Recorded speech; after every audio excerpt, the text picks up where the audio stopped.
एक बार की बात है, एक राजा था। उसकी कोई संतान नहीं थी। समय के साथ वह अब बूढ़ा हो चुका था। अब उसे राज्य के लिए एक योग्य उत्तराधिकारी की चिंता सताने लगी थी। योग्य उत्तराधिकारी के लिए राजा ने पूरे राज्य में ढिंढोरा पिटवाया कि अमुक दिन शाम को जो भी मुझसे मिलने आएगा, मैं उसे अपने राज्य का एक हिस्सा दूंगा।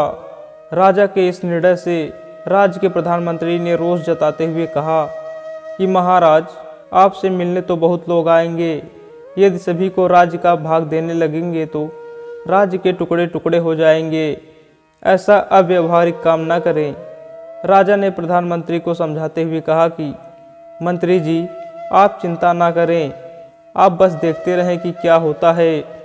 जिस समय सबको मिलना था, राजा ने राजमहल के बगीचे में एक विशाल मेला का आयोजन किया।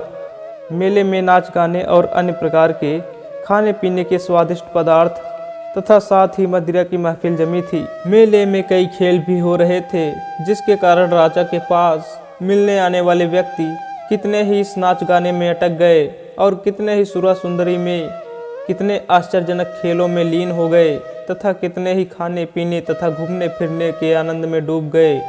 और शाम का समय धीरे धीरे बीतने लगा। पर इन सभी के बीच एक व्यक्ति ऐसा भी था जिसने किसी भी चीज़ की तरफ देखा भी नहीं, क्योंकि उसके मन में तो बस एक ही लक्ष्य था कि उसे सिर्फ राजा से ही मिलना है। इसलिए वह बगीचा पार करके सीधे राजमहल के दरवाजे पर पहुंच गया। पर वहां खुली तलवार लेकर दो चौकीदार खड़े थे। उन्होंने उसे रोका, पर वह रुकने वाला कहाँ था। वह चौकीदार को धक्का मारकर दौड़ता हुआ राजमहल में प्रवेश कर गया, क्योंकि वह निश्चित समय पर राजा से मिलना चाहता था। जैसे ही वह अंदर पहुंचा, राजा उसे सामने ही मिल गए। राजा ने उससे प्रसन्न होकर कहा, मेरे राज्य में कोई व्यक्ति तो ऐसा मिला जो किसी प्रलोभन में फंसे बिना ही अपने लक्ष्य तक पहुंचने में सफल रहा। मैं तुम्हें आधा नहीं बल्कि अपना पूरा राजपाट दूंगा। तुम ही मेरे उत्तराधिकारी बनोगे। यह सुनते ही वह व्यक्ति खुशी से झूम उठा।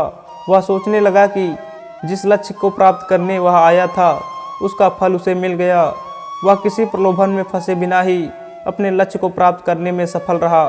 तो दोस्तों, उस व्यक्ति का दृढ़ संकल्प ही उसे उसके लक्ष्य तक पहुंचने के लिए स्थिरता बनाए रखी।